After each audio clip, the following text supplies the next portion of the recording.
ಮೊಟ್ಟ ಮೊದಲನೆಯದಾಗಿ ಪೂಜ್ಯ ಗುರುಗಳಾದ ಬ್ರಹ್ಮಶ್ರೀ ಪಿತಾಮಹ ಸುಭಾಷ್ ಪತ್ರಿಜಿಯವರಿಗೆ ಆತ್ಮ ನಮನಗಳನ್ನ ಸಲ್ಲಿಸ್ತಾ ನಿಸರ್ಗ ಮಾತೆ, ಭೂಮಿ ತಾಯಿ, ಪಂಚಭೂತಗಳಿಗೆ ಹಾಗೂ ನಮಗೆ ಜನ್ಮ ನೀಡಿದ ತಂದೆ ತಾಯಿಗೂ ಕೂಡ ಧನ್ಯವಾದಗಳನ್ನ ತಿಳಿಸ್ತಾ ಇವತ್ತಿನ ಈ ಕಾರ್ಯಕ್ರಮವನ್ನ ಪ್ರಾರಂಭ ಮಾಡೋಣ. ಯಾರೆಲ್ಲ ವೀಕ್ಷಿಸ್ತಿದ್ದೀರೋ ಅವ್ರಿಗೆಲ್ಲರಿಗೂ ಕೂಡ ನಮಸ್ಕಾರ ಮಾಸ್ಟರ್ಸ್.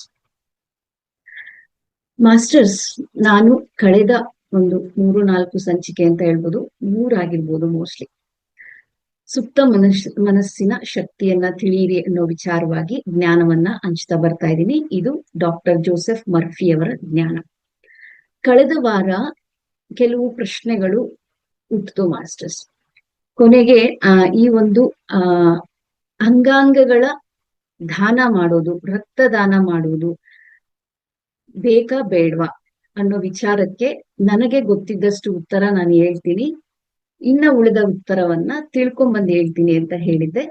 ಸೊ ನಾನು ತಿಳಿಸಿದಂತಹ ನನಗೆ ಗೊತ್ತಿದ್ದ ಜ್ಞಾನ ಅದು ಸರಿಯಾಗಿದೆ. ಅದಕ್ಕೆ ಮುಂದುವರೆದ ಜ್ಞಾನವನ್ನು ಕೂಡ ನನ್ನ ಗುರುಗಳು ನನಗೆ ತಿಳಿಸ್ಕೊಟ್ಟಿದ್ದಾರೆ.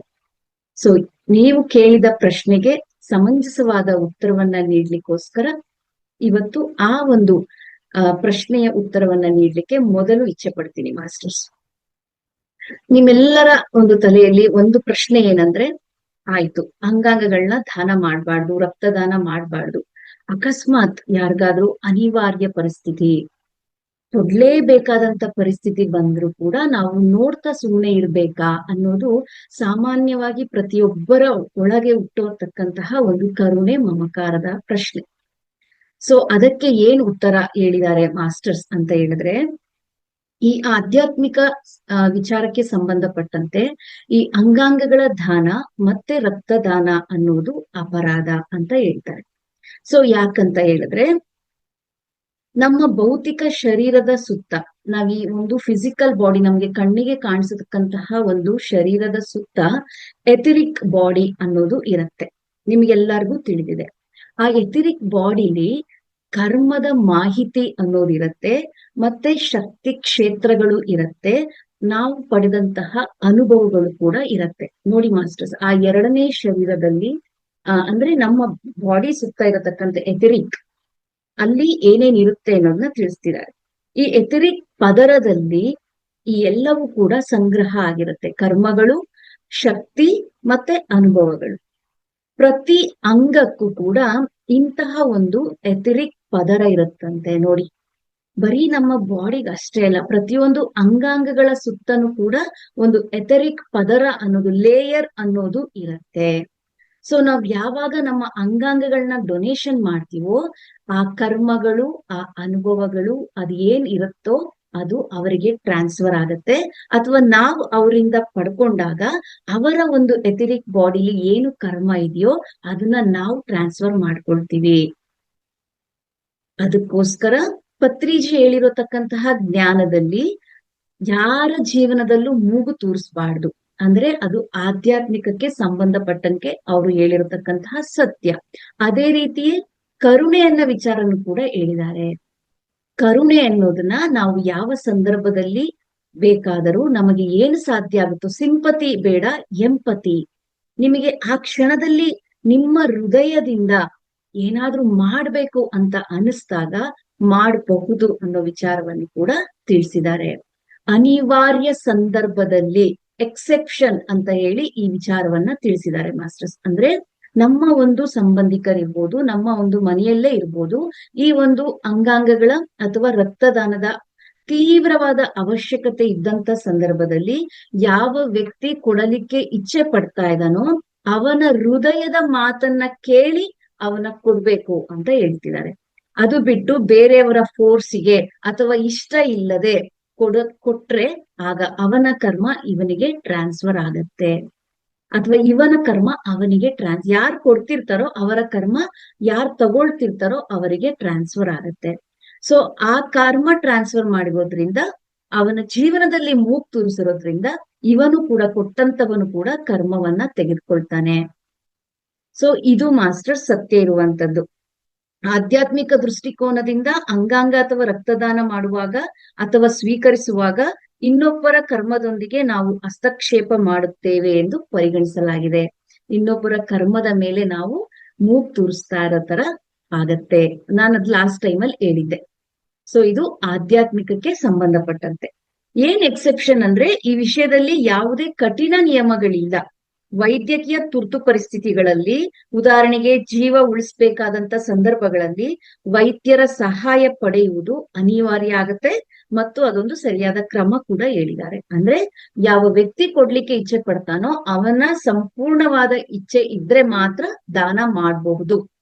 ಅದು ಬಿಟ್ಟು ಮಾಡಬಾರ್ದು, ಯಾರ ಜೀವನದಲ್ಲೂ ಮೂಗ್ ತೂರಿಸಬಾರ್ದು ಅಂತ ಹೇಳ್ತಾರೆ. ಯಾಕಂದ್ರೆ ಒಬ್ಬ ಕಳ್ಳ ನಾನು ಕದಿಬೇಕು ಅಂತ ಬಂದಿದ್ರೆ, ಒಬ್ಬ ಪೊಲೀಸ್ ನಾನು ಹಿಡಿಬೇಕು ಅಂತ ಬಂದಿರ್ತಾನೆ. ಅವನ ಪ್ಲಾನ್, ಪೊಲೀಸ್ನ ಪ್ಲಾನ್ ಏನಾಗಿರುತ್ತೆ, ನಾನೊಬ್ಬ ಕಳ್ಳನನ್ನು ಹಿಡಿಲೇಬೇಕಂತ ಹೇಳಿ. ಸೊ ಹಾಗೆ ಒಬ್ಬ ಅಂಗಾಂಗವನ್ನ ಕಳ್ಕೊಳ್ಬೇಕು ಅಂತ ಹೇಳಿದ್ರೆ ಒಬ್ಬ ನಾನು ಕೊಡ್ತೀನಿ ಅನ್ನೋ ಒಂದು ಪ್ಲಾನ್ ಕೂಡ ಮಾಡ್ಕೊಂಡು ಬಂದಿರಬಹುದು. ಸೊ ಅವನಿಗೆ ಅವನ ಹೃದಯವೇ ಆನ್ಸರ್ನ ಕೊಡುತ್ತೆ. ಅವನ ಒಳಗಡೆಯಿಂದ ಅವನಿಗೆ ಏನ್ ಅನ್ಸುತ್ತೋ ಅದನ್ನ ಅವನು ಮಾಡಬಹುದು ಅಂತ ಹೇಳಿ ಎಕ್ಸೆಪ್ಷನ್ ಅಂದ್ರೆ ಕೆಲವೊಂದು ವಿನಾಯಿತಿಗಳನ್ನ ಕೊಟ್ಟಿದ್ದಾರೆ. ಎಲ್ಲರಿಗೂ ಕೂಡ ಅದು ಸಾಧ್ಯ ಆಗೋದಿಲ್ಲ. ಇದು ಮಾಸ್ಟರ್ಸ್. ದಾನ ಮಾಡಬೇಕೋ ಬೇಡವೋ ಎಂಬುದು ಸಂಪೂರ್ಣವಾಗಿ ವ್ಯಕ್ತಿಯ ನಿರ್ಧಾರಕ್ಕೆ ಬಿಟ್ಟದ್ದು. ನಿಮ್ಮ ಆಪ್ತರು ಅಥವಾ ಕುಟುಂಬದವರಿಗೆ ಅಗತ್ಯವಿದ್ದಾಗ ನಿಮ್ಮ ಮನಸ್ಸು ಅಥವಾ ಹೃದಯ ಏನು ಹೇಳುತ್ತದೋ ಅದರಂತೆ ನಡೆದುಕೊಳ್ಳುವುದು ಉತ್ತಮ ಅಂತ ತಿಳಿಸಿದ್ದಾರೆ ಮಾಸ್ಟರ್ಸ್. ಇಷ್ಟನ್ನ ನಾನು ಹೇಳಲಿಕ್ಕೆ ಇಷ್ಟಪಡ್ತೀನಿ. ಅಂಗಾಂಗಗಳು ಅಥವಾ ರಕ್ತದಾನ ಮಾಡೋದ್ರಿಂದ ಆಧ್ಯಾತ್ಮಿಕವಾಗಿ ನಾವು ಒಬ್ಬರ ಜೀವನದಲ್ಲಿ ಮೂಗು ತೂರಿಸ್ದಂಗಾಗತ್ತೆ. ಅಕಸ್ಮಾತ್ ಸ್ವಇಚ್ಛೆಯಿಂದ ತನ್ನ ಹೃದಯದ ಮಾತನ್ನ ಕೇಳಿ ಕೊಟ್ಟಿದ್ದೆ ಆದ್ರೆ ಕೊಡ್ಬಹುದು ಅಂತ ಹೇಳ್ತಿದ್ದಾರೆ ಮಾಸ್ಟರ್ಸ್. ಇದು ಕಳೆದ ಒಂದು ಪ್ರಶ್ನೆಗೆ ಸರಿಯಾದಂತಹ ಉತ್ತರ. ಈಗ ನಾವು ಸುಪ್ತ ಮನಸ್ಸಿನ ವಿಚಾರಕ್ಕೆ ಬರೋಣ. ಇವತ್ತಿನ ಮೇನ್ ಪಾಯಿಂಟ್ ಏನಂತ ಹೇಳಿದ್ರೆ ಯಶಸ್ಸು, ವೃತ್ತಿ ಮತ್ತು ಸೃಜನಶೀಲತೆ. ಸಕ್ಸಸ್ ಅನ್ನೋದು ಯಾರಿಗ್ ಬೇಡ ಅಲ್ವಾ ಮಾಸ್ಟರ್ಸ್? ಪ್ರತಿ ಒಬ್ಬರು ಕೂಡ ನಾವ್ ಏನಾದ್ರೂ ಸಕ್ಸಸ್ ಹೊಂದಲೇಬೇಕು ಅನ್ನೋ ಇಚ್ಛೆಯನ್ನ ಇಟ್ಕೊಂಡಿರೋರು. ಹಾಗೆ ಯಾವುದೇ ಒಂದು ವರ್ಕ್ ಅಲ್ಲಾಗ್ಲಿ, ಕೆಲಸದಲ್ಲಾಗ್ಲಿ, ನಾವು ಮಾಡುವಂತಹ ವೃತ್ತಿಗಳಾಗ್ಲಿ, ಅದ್ರಲ್ಲೂ ಕೂಡ ನಾವು ಸಕ್ಸಸ್ ನ ಪಡಿಬೇಕು ಅನ್ನೋ ಇಚ್ಛೆ ಪ್ರತಿ ಒಬ್ಬರಲ್ಲೂ ಇರುತ್ತೆ. ಹಾಗೆ ನಮ್ಮಲ್ಲಿ ಸೃಜನಶೀಲತೆ ಅಂದ್ರೆ ಕ್ರಿಯೇಟಿವಿಟಿ ಅನ್ನೋದು ಒಳಗಡೆನೆ ಎಲ್ಲರ ಬಳಿ ಇರುತ್ತೆ. ಆದ್ರೆ ಅದನ್ನ ಗುರುತಿಸಲಿಕ್ಕೆ ನಮಗೆ ಶಕ್ತಿ ಇರೋದಿಲ್ಲ ಅಷ್ಟೇ. ಸೊ ನಿಮ್ಮ ಯಶಸ್ಸಿನ, ನೀವು ಸಕ್ಸಸ್ ಆಗ್ಲಿಕ್ಕೆ ಯಾರು ಮೌನ ಪಾಲುದಾರ ಯಾರು ಅನ್ನೋದನ್ನ ತಿಳ್ಕೊಳ್ಳೋಣ. ಯಶಸ್ಸು ಅನ್ನೋದು, ಈ ಸಕ್ಸಸ್ ಅನ್ನೋದು ಕೇವಲ ಟ್ಯಾಲೆಂಟ್ ಇರೋರ್ಗೆ ಅಥವಾ ಹಣ ಇರೋರ್ಗೆ ಅಥವಾ ಅದೃಷ್ಟ ಇರೋರ್ಗೆ ಅನ್ನೋ ಭಾವನೆ ಪ್ರತಿಯೊಬ್ಬರಲ್ಲೂ ಇರುತ್ತೆ. ಸಕ್ಸಸ್ ಅನ್ನೋದು ನಮ್ಗೆ ಯಾವಾಗ್ಲೂ ಏನಂದ್ರೆ ಬೇರೆಯವ್ರನ್ನ ನೋಡಿ ಅವ್ರು ಎಷ್ಟು ಚೆನ್ನಾಗಿದ್ದಾರೆ, ಎಷ್ಟು ಸಕ್ಸಸ್ಫುಲ್ ಆಗಿದ್ದಾರೆ, ಅವ್ರ ಮಕ್ಳೆಲ್ಲ ಫಾರಿನ್ ಅಲ್ಲಿ ಓದ್ತಿದ್ದಾರೆ, ಒಳ್ಳೊಳ್ಳೆ ಟಾಪರ್ಸ್ ಅಲ್ಲಿ ಇದ್ದಾರೆ, ಅವರೆಲ್ಲ ಯಾವ ರೀತಿ ವೆಹಿಕಲ್ಸ್, ಮನೆ, ಆಸ್ತಿ ಪಾಸ್ತಿ ಎಲ್ಲಾ ಮಾಡಿದ್ದಾರೆ. ನಮ್ ಕೈಲ್ ಸಾಧ್ಯನಾ? ನಮ್ ಕೈಲ್ ಅಷ್ಟೆಲ್ಲ ದುಡಿಲಿಕ್ಕಾಗತ್ತಾ? ನಮ್ಗೆ ಅದೃಷ್ಟ ಇದ್ಯಾ? ಈ ರೀತಿ ಆಲೋಚನೆಗಳನ್ನೇ ನಾವು ತುಂಬಿಕೊಂಡಿರ್ತೀವಿ. ಅವ್ರಂತೆ ನಾವ್ ಆಗ್ಲಿಕ್ ಸಾಧ್ಯನಾ? ಎಲ್ಲಿ ನಮ್ಮ ಮಕ್ಕಳೆಲ್ಲೋರಿದ್ದಾರೆ? ನಾವೇ ನೋಡಿ ಎಷ್ಟೆಲ್ಲಾ ನೆಗೆಟಿವಿಟಿನ ನಮ್ಮೊಳಗೆ ನಾವೇ ತುಂಬಿಕೊಳ್ತಾ ಇದೀವಿ. ನಾವ್ ಅನ್ಕೊಂಡ್ಬಿಟ್ಟಿದೀವಿ ಜಸ್ಟ್ ಟ್ಯಾಲೆಂಟ್ ಇರೋರ್ಗೆ, ಅದೃಷ್ಟ ಇರೋರ್ಗೆ ಮಾತ್ರ ಆ ಯಶಸ್ಸು ಅನ್ನೋದು ಸಿಗೋದು ಅಂತ ಹೇಳಿದ್ದಾರೆ, ಅನ್ಕೊಂಡಿದೀವಿ. ಆದ್ರೆ ಆಮೇಲೆ ಇನ್ನೂ ಒಂದು, ಕೇವಲ ಟ್ಯಾಲೆಂಟ್ ಇರೋರ್ಗೆ ಮಾತ್ರ ಅಂತ ಅನ್ಕೊಂಡಿದೀವಿ, ಅಥವಾ ನಮಗೆ ಸಮಯ ಬಂದಿಲ್ಲ ಅನ್ನೋ ಒಂದು ಆಲೋಚನೆಯನ್ನ ಮಾಡ್ತೀವಿ. ಇಲ್ಲ ಅಂದ್ರೆ ನಮ್ಗೆ ಒಂದು ಅದೃಷ್ಟ ಇಲ್ಲ ಅನ್ನೋ ಆಲೋಚನೆಯನ್ನ ಮಾಡ್ತೀವಿ. ಆ ಟೈಮ್ ನಮ್ಗಿನ್ನ ಬಂದಿಲ್ಲ, ಅಷ್ಟೆಲ್ಲಾ ನಾವು ಶ್ರೀಮಂತರಾಗ್ಲಿಕ್ಕೆ, ಅಷ್ಟೆಲ್ಲಾ ನಾವು ರ್ಯಾಂಕ್ ಎಲ್ಲ ತಗೊಳ್ಲಿಕ್ಕೆ ಅಥವಾ ಬಿಸ್ನೆಸ್ ಅಲ್ಲಿ ಮುಂದುವರಿಲಿಕ್ಕೆ ನಾವು ಅಷ್ಟೊಂದು ಅರ್ಹತೆಯನ್ನ ಇನ್ನ ಹೊಂದಿಲ್ಲ ಅಂತ ಹೇಳಿ ನಾವು ಯೋಚನೆ ಮಾಡ್ತಿರ್ತೀವಿ. ಆದ್ರೆ ಇಲ್ಲಿ ಡಾಕ್ಟರ್ ಜೋಸೆಫ್ ಮರ್ಫಿ ಅವರ ಪ್ರಕಾರ ಯಶಸ್ಸು ಎಂಬುದು ನೀವು ಅಭ್ಯಾಸ ಬಲದಿಂದ ಮಾಡುವ ಆಲೋಚನೆಗಳ ಮತ್ತು ನಿಮ್ಮ ಆಳವಾದ ನಂಬಿಕೆಯ ಪ್ರತಿಬಿಂಬ ಅಂತ ಹೇಳ್ತಿದ್ದಾರೆ. ನಾವ್ ಏನ್ ಅಭ್ಯಾಸ ಮಾಡ್ತೀವೋ ಆಲೋಚನೆಗಳನ್ನ, ಮತ್ತೆ ಏನ್ನ ನಾವು ನಂಬಿದೀವೋ ಅದ್ರದ ಕನ್ನಡಿ ಅಂತ ಹೇಳ್ತಿದ್ದಾರೆ. ನೋಡಿ, ಈಗ ನಾನು ಈಗ್ಲೇ ಅಂದೆ, ನಮ್ಗೆ ಯಶಸ್ಸು ಅನ್ನೋದು ಕೇವಲ ಬುದ್ಧಿವಂತರಿಗೆ ಮಾತ್ರ ಸಿಗುತ್ತೆ, ಹಣವಂತರಿಗೆ ಮಾತ್ರ ಸಿಗುತ್ತೆ, ಅಥವಾ ಅದು ನಮ್ಗೆ ಆ ಟೈಮ್ ಬಂದಿಲ್ಲ, ಅಥವಾ ನಮ್ಗೆ ಅದೃಷ್ಟ ಇಲ್ಲ ಅಂತ ನಾವು ಅನ್ಕೊಂಡಿದ್ದೆ. ಆದ್ರೆ ಅದೇ ರೀತಿಯ ಜೀವನವನ್ನ ನಾವು ನೋಡ್ತಾ ಇರ್ತೀವಿ. ಆ ಆಲೋಚನೆ ಮತ್ತೆ ನಂಬಿಕೆಯನ್ನ ನಾವು ಬೇರೆ ತರ ಮಾಡ್ಕೊಂಡ್ರೆ ನಮಗೆ ಆ ಜೀವನವನ್ನ ನೋಡ್ಲಿಕ್ಕೆ ಸಾಧ್ಯ ಆಗುತ್ತೆ. ಪ್ರತಿಯೊಂದು ಮಹಾನ್ ಸೃಷ್ಟಿ ಅಥವಾ ಸಾಧನೆ ಎನ್ನುವುದು ಹೊರಗಿನ ಕ್ರಿಯೆಗಿಂತ ಮೊದಲು ಒಳಗಿನ ಮಾನಸಿಕ ಚಿತ್ರಣದಿಂದ ನಮಗೆ ಸಿಗುತ್ತೆ. ನಮ್ಗೆ ಯಶಸ್ಸು ಅನ್ನೋದು ಮಾಸ್ಟರ್ಸ್ ಯಾವುದೇ ಒಂದು ಕ್ರಿಯೇಷನ್, ದೊಡ್ಡ ಆದಂತಹ ಸೃಷ್ಟಿ ಅನ್ನೋದು ಆಗೋದು ನಾವು ಹೊರಗಡೆ ಕೆಲಸ ಮಾಡೋದ್ರಿಂದ ಅಲ್ಲ. ನಮ್ಮ ಒಳಗಡೆ ನಾವು ಮನಸ್ಸಿನಲ್ಲಿ ಯಾವ ರೀತಿ ಆಲೋಚನೆ, ಯಾವ ರೀತಿ ನಂಬಿಕೆ ಇಟ್ಕೊಂಡಿದೀವೋ ಆ ರೀತಿ ಸೃಷ್ಟಿ ಆಗ್ತಾ ಇರತ್ತೆ. ದೃಷ್ಟಿಯಂತೆ ಸೃಷ್ಟಿ ಕೇಳಿದೀವಿ, ಆದ್ರೆ ಮಾಡೋದಿಲ್ಲ. ನಮ್ಮ ದೃಷ್ಟಿ ಎಲ್ಲ ಕೇವಲ ನಕಾರಾತ್ಮಕ ಡಿಸಾಸ್ಟರ್ ಥಾಟ್ಸ್ ಗಳ ಬಗ್ಗೆನೆ ಹೋಗ್ತಾ ಇರತ್ತೆ. ಸೊ ನಾವ್ ಯಾವ ಭಾವನೆಯನ್ನ ಇಟ್ಕೊಂಡಿರ್ತೀವೋ ಅದೇ ಜೀವನವನ್ನ ಅನುಭವಿಸ್ತಾ ಇರ್ತೀವಿ. ನಮ್ಮ ಮಾನಸಿಕವಾಗಿ ನಾವು ಏನು ವಿಜುವಲೈಸೇಷನ್ಸ್ ಮಾಡ್ಕೊಳ್ತೀವೋ, ಕಲ್ಪನೆಯನ್ನ ಮಾಡ್ಕೊಳ್ತೀವೋ, ಆ ರೀತಿ ನಾವು ನಮ್ಮ ಜೀವನವನ್ನ ನೋಡ್ಲಿಕ್ಕೆ ಸಾಧ್ಯ ಆಗತ್ತೆ ಅಂತ ಹೇಳ್ತಿದ್ದಾರೆ.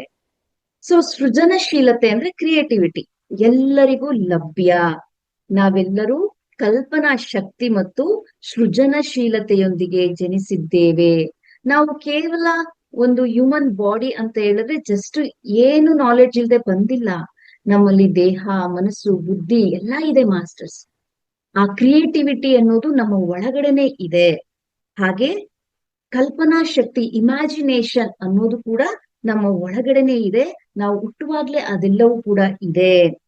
ಆದ್ರೆ ಕಾಲಕ್ರಮೇಣ ಬೆಳೀತಾ ಬೆಳೀತಾ ಏನಾಗುತ್ತೆ ಅಂದ್ರೆ ಯಶಸ್ಸು ಅನ್ನೋದು ನಮ್ಮಂತವರಿಗೆ ಅಲ್ಲ ಅಂದ್ರೆ ಒಂದು 7 years ಆದ್ಮೇಲೆ ನಮ್ಮಲ್ಲಿ ನಮ್ಮ ಮನಸ್ಸು ಅನ್ನೋದು ಯಾವಾಗ ಹುಟ್ಟುತ್ತೋ, ನಾವು ಏನು ನೋಡ್ತೀವೋ, ಸರಿಯಲ್ಲದನ್ನ ನೋಡ್ತೀವೋ, ಸರಿಯಲ್ಲದ ಆಹಾರವನ್ನ ಸೇವನೆ ಮಾಡ್ತೀವೋ, ಸರಿಯಲ್ಲದ ನಂಬಿಕೆಗಳನ್ನ ಆಚರಣೆ ಮಾಡ್ತೀವೋ, ಆಗ ನಮ್ಮ ಒಳಗಡೆ ಎಲ್ಲವೂ ಕೂಡ ಬದಲಾಗ್ಲಿಕ್ಕೆ ಶುರುವಾಗತ್ತೆ. ಆ ಕ್ರಿಯೇಟಿವಿಟಿ, ಆ ಸೃಷ್ಟಿ ಅನ್ನೋದು ಅದ್ಭುತವಾಗಿ ಮಾಡೋ ಬದಲು ಭಯ ಎಂಬುದನ್ನ ನಾವು ಒಳಗಡೆ ತುಂಬಿಕೊಂಡು ಆ ಭಯದಿಂದ ಸರಿಯಾದ ಸೃಷ್ಟಿಯನ್ನ ಮಾಡ್ಲಿಕ್ಕೆ ಅರ್ಹತೆಯನ್ನ ನಾವೇ ಕಳ್ಕೊಳ್ತಾ ಇರ್ತೀವಿ. ಸೊ ಆ ಒಂದು ನಾವ್ ಯಾವಾಗ ನಮ್ಗೆ ಗುರುಗಳು ಹೇಳಿದ್ದಾರೆ, ಪ್ರತಿಯೊಬ್ಬ ಹುಟ್ಟಿದಂತಹ ವ್ಯಕ್ತಿಗೆ ಒಂದು ಥರ್ಡ್ ಐ ಅನ್ನೋದು ಇದೆ, ಆಸ್ಟ್ರಲ್ ಟ್ರಾವೆಲ್ ಕೂಡ ಇದೆ ಅಂತ ಹೇಳಿ. ಅದು ನಾವು ಮಲ್ಕೊಂಡಾಗ ನಮ್ಗೆ ಎಷ್ಟು ಚೆನ್ನಾಗಿ ಗೊತ್ತಾಗತ್ತೆ. ನಾವು ನಿದ್ದೆಯಲ್ಲಿ ಇದ್ದಾಗ ನಮ್ಮ ಒಂದು ದೇಹ ಎಲ್ಲೋ ಓಡಾಡ್ತಾ ಇರೋದನ್ನ ನಾವು ನೋಡ್ತಾ ಇದೀವಿ ಅಂದ್ರೆ ನಮಗೆ ಆಸ್ಟ್ರಲ್ ಬಾಡಿನೂ ಇದೆ, ಮತ್ತೆ ನಮಗೆ ಥರ್ಡ್ ಐ ಇದೆ ಅನ್ನೋದು ಗೊತ್ತಾಗತ್ತೆ. ನೀವು ಮಲ್ಗೆ ಇದ್ದೀರಾ ಕಣ್ ಮುಚ್ಕೊಂಡು, ಆದ್ರೂ ನೀವು ನೋಡ್ತಾ ಇದ್ದೀರಾ ಅಂದ್ರೆ ನೀವು 3ನೇ ಕಣ್ಣಿನಿಂದ ನೋಡ್ತಾ ಇದ್ದೀರಾ. ನಿಮ್ಮ ಬಾಡಿ ಅಲ್ಲೇ ಮಲ್ಗಿದ್ರು ನಿಮ್ಮದೇ ದೇಹ ಇನ್ನೊಂದ್ ಕಡೆ ಚಲಿಸ್ತಾ ಇದೆ ಅಂದ್ರೆ ನಿಮ್ಮಲ್ಲಿ ಇನ್ನ 6 ದೇಹಗಳು ಇದೆ ಅನ್ನೋ ಒಂದು ಸತ್ಯ ನಿಮಗೆ ಗೊತ್ತಾಗತ್ತೆ. ಅದೇ ರೀತಿ ನಿಮ್ಮ ಒಳಗಡೆ ಹುಟ್ಟಿನಿಂದಲೇ ಕ್ರಿಯೇಷನ್ ಅನ್ನೋದು ಇದೆ, ಕಲ್ಪನೆ ಅನ್ನೋದು ಇದೆ ಮಾಸ್ಟರ್ಸ್. ನಾವು ಸರಿಯಲ್ಲದನ್ನ ನೋಡಿ ಆ ಕ್ರಿಯೇಷನ್ ನ ಹಾಳು ಮಾಡ್ಕೊಳ್ತಾ ಇದೀವಿ. ಅದ್ಭುತವಾಗಿ ಸೃಷ್ಟಿಸೋ ಬದಲು ನಾಶದಾಯಕವಾದ ಸೃಷ್ಟಿಯನ್ನ ನಾವು ಮಾಡ್ತಾ ಇದೀವಿ.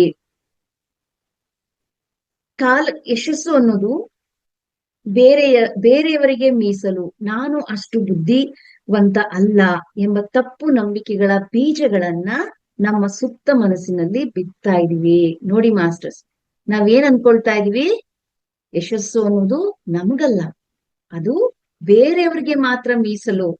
ನನ್ನಲ್ಲಿ ಅಷ್ಟೊಂದು ಟ್ಯಾಲೆಂಟ್ ಇಲ್ಲ, ಬುದ್ಧಿವಂತಿಕೆ ಇಲ್ಲ, ನನಗೆ ಅದೃಷ್ಟ ಇಲ್ಲ, ಈ ರೀತಿಯ ನಕಾರಾತ್ಮಕ ಬೀಜಗಳನ್ನ ನಾವು ಬಿತ್ತಿದ್ದೀವಿ. ಅದು ಸುಪ್ತ ಮನಸ್ಸಿನಲ್ಲಿ ಹೋಗಿ ಸ್ಟೋರ್ ಆಗಿದೆ.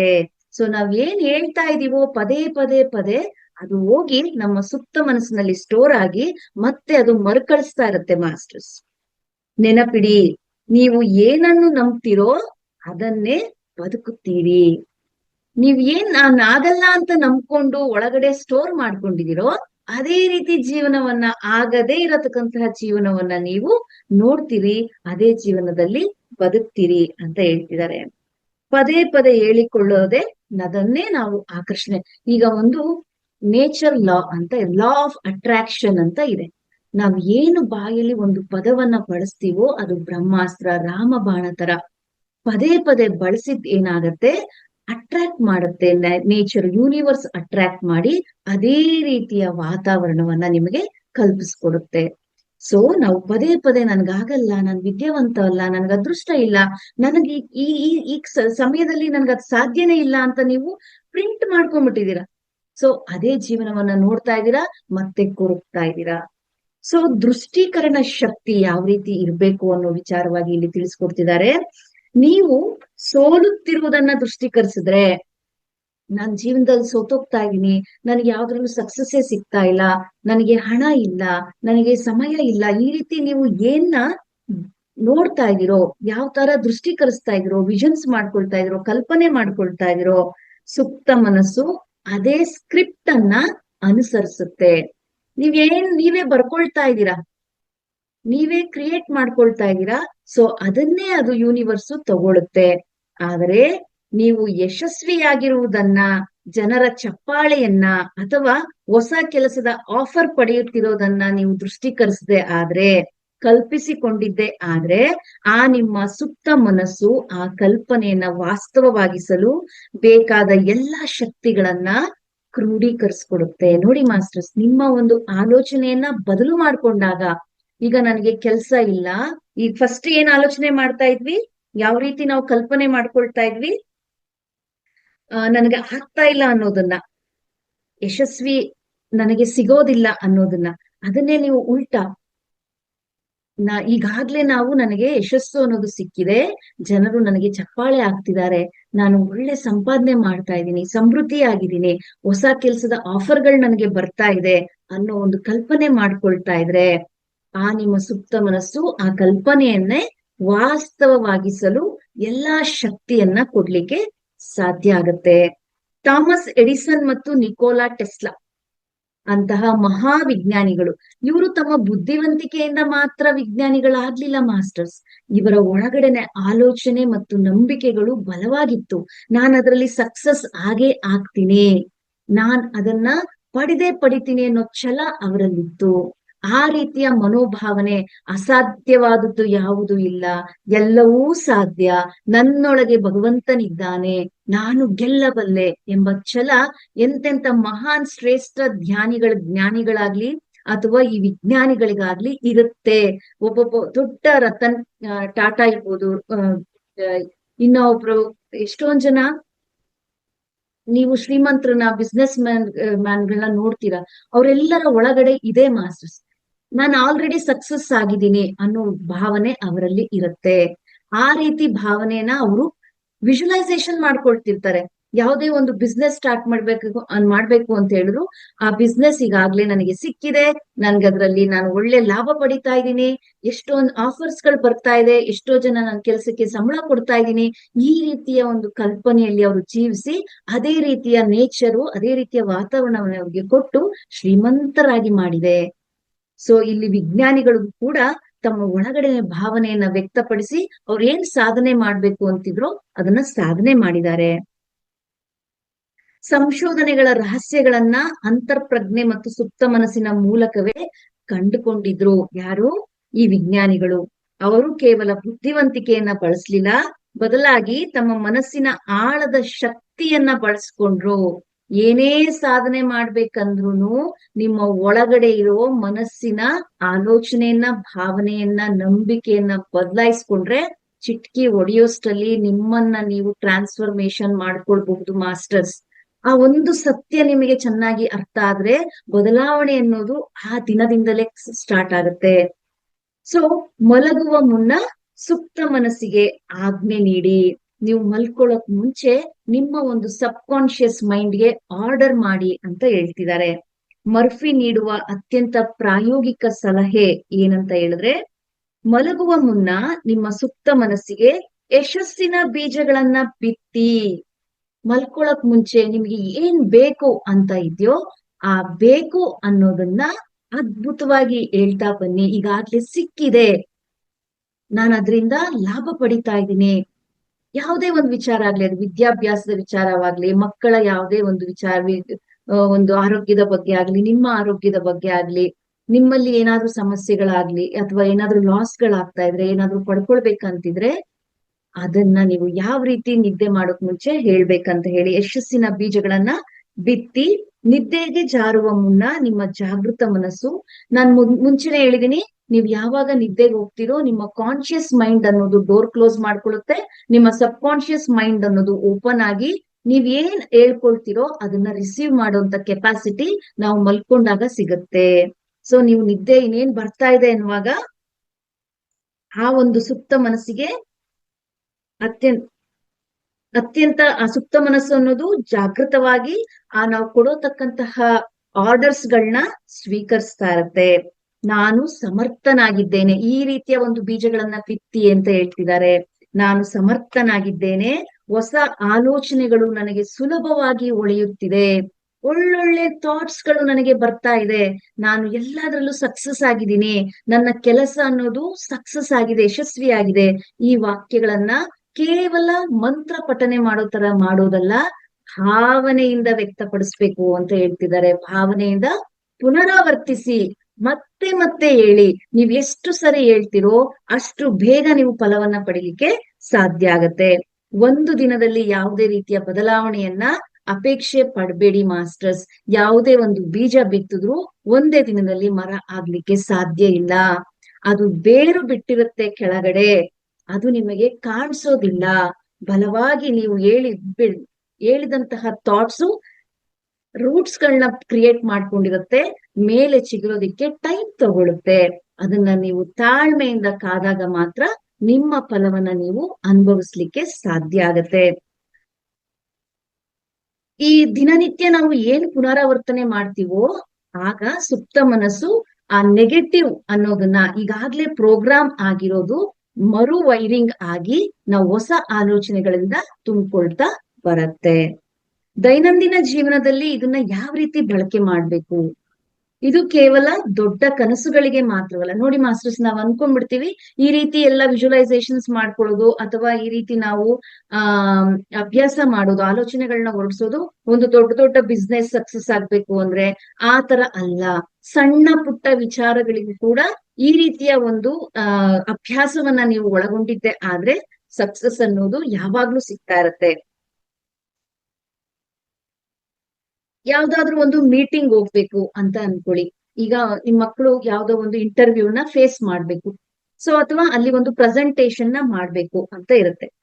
ಇಂದಿನ ರಾತ್ರಿ ಅದು ಅದ್ಭುತವಾಗಿ ನಡೆಯುತ್ತಿರುವುದನ್ನ ದೃಷ್ಟೀಕರಿಸಿ, ನಾಳೆ ಅದು ಇಂಟರ್ವ್ಯೂ ಇದೆ ಅಂದ್ರೆ ರಾತ್ರಿ ಮಲ್ಕೊಳಕ್ವಾಗ ನೀವೇನ್ ಮಾಡ್ಬೇಕು, ಆ ಇಂಟರ್ವ್ಯೂನಲ್ಲಿ ಅದ್ಭುತವಾಗಿ ಇಂಟರ್ವ್ಯೂ ಕಂಪ್ಲೀಟ್ ಆಗಿದೆ, ಅವ್ರು ಕೇಳೋ ಪ್ರತಿಯೊಂದು ಪ್ರಶ್ನೆಗಳಿಗೆ ನಾನು ಉತ್ತರ ಕೊಟ್ಟಿದ್ದೀನಿ, ಆ ಇಂಟರ್ವ್ಯೂ ನಾನು ಪಾಸ್ ಆಗಿದ್ದೀನಿ, ನಿಮಗೆ ಆ ಒಂದು ಕಂಪನಿಯಲ್ಲೇ ಜಾಬ್ ಸಿಗ್ಬೇಕು, ಅದೇ ಒಂದು ಓನರ್ ನಿಮಗೆ ಬೇಕು, ಈ ರೀತಿ ಎಲ್ಲ ಇದ್ದಂತ ಸಂದರ್ಭದಲ್ಲಿ ಈ ರೀತಿಯ ವಿಜುವಲೈಸೇಷನ್ಸ್ ಮಾಡ್ಕೊಳ್ಳೋದ್ರಿಂದ ನಿಮ್ಮ ಕೆಲಸ ಪರ್ಫೆಕ್ಟ್ ಆಗಿ ಆಗತ್ತೆ.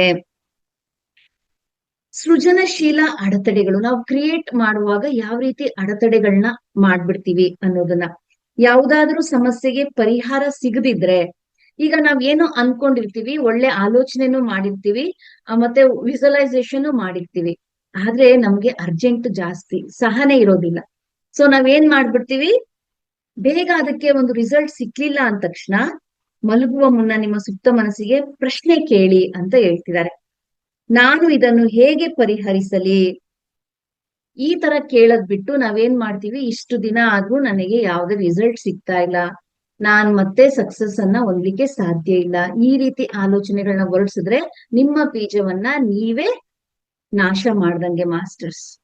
ಏನ್ ಮಾಡ್ಬೇಕು, ಅಕಸ್ಮಾತ್ ನಿಮ್ಗೆ ಇನ್ನು ಪರಿಹಾರ ಸಿಗ್ತಾ ಇಲ್ಲ ಅಂದ್ರೆ ಆ ಕೇಳುವ ಪ್ರಶ್ನೆಯನ್ನ ಬದಲಾಯಿಸ್ಕೊಳ್ಳಿ.